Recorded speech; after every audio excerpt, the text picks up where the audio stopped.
Say good morning. Good morning. It is very early in the morning. It's very early in the morning. Okay, and I just wanted to go over something that I get asked a lot. Papa, and that is... George, quick, come inside the house. I might have to do this later. I get asked this pretty regularly, and I've had it happen to me on several different occasions where a portion or a whole statue moves. A portion of the statue moves or a whole statue moves. And it doesn't matter what time of day, it just moves. You know, you go somewhere and you come back and it's moved, or it moves right in front of you, or somebody in your household witnesses it move. Okay.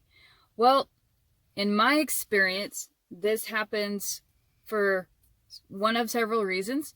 One of the reasons is probably the most obvious, which is Santa Muerte might not like it. She might not approve of it. There might be something about it that she doesn't find particularly attractive.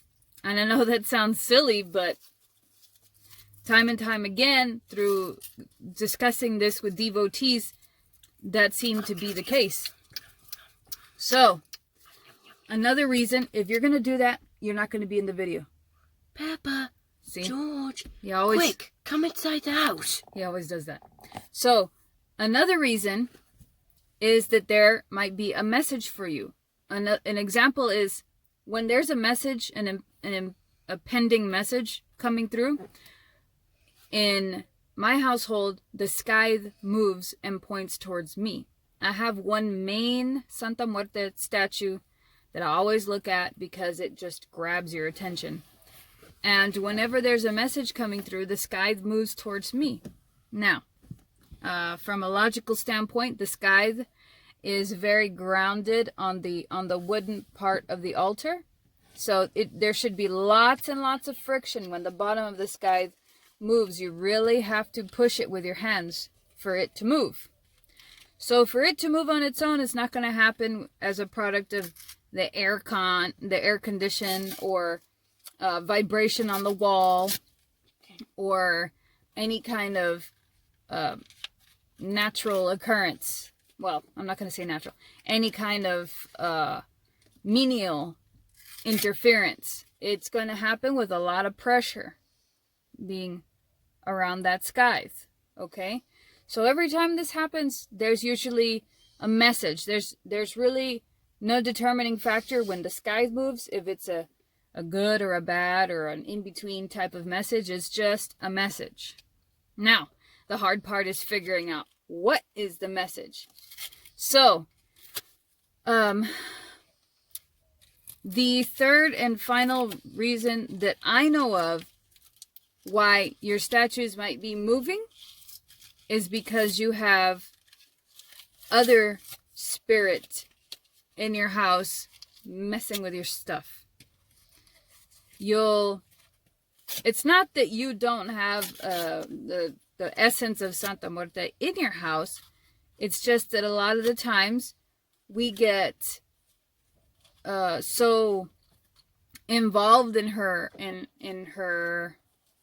reverence and that sort of thing that we forget that spirit, her, more specifically, her being such a big spirit, she doesn't always live in our house with us. Like, she's always around, but she can choose to go where she pleases.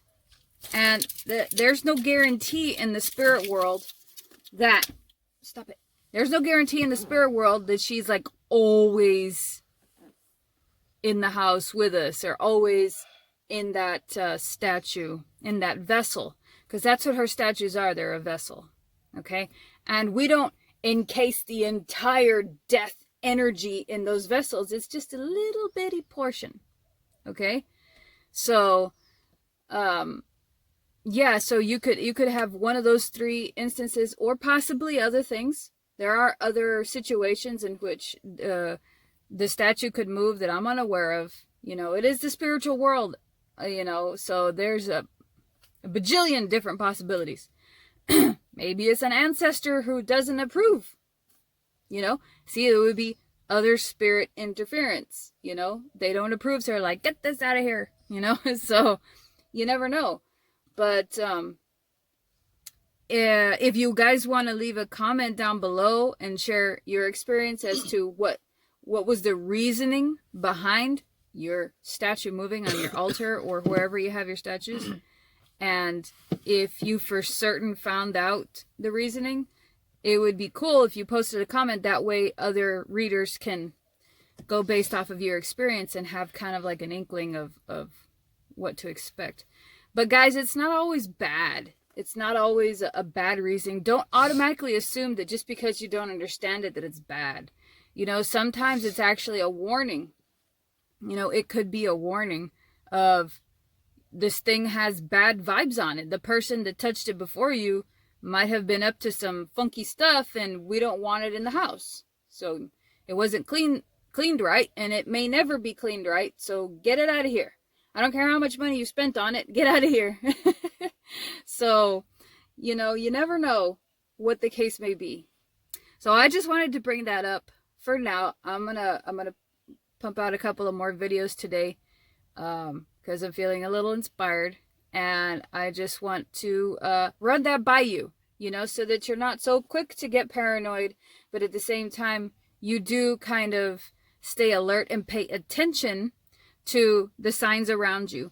As far as getting a definitive answer, it's hard to say. You know, you can pay attention to your dreams, pay attention to the circumstances that happen around it, like what happens immediately after or what happened immediately before, if you were capable of witnessing the circumstances prior or after that happened. Because in the spirit world, they try so desperately to get our attention, and we run away in panic, you know, because everything's bad.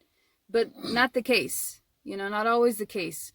So we really have to open our senses to pay attention to the surrounding factors when situations like that happen. So that's it for now, and I'll see you in the next video.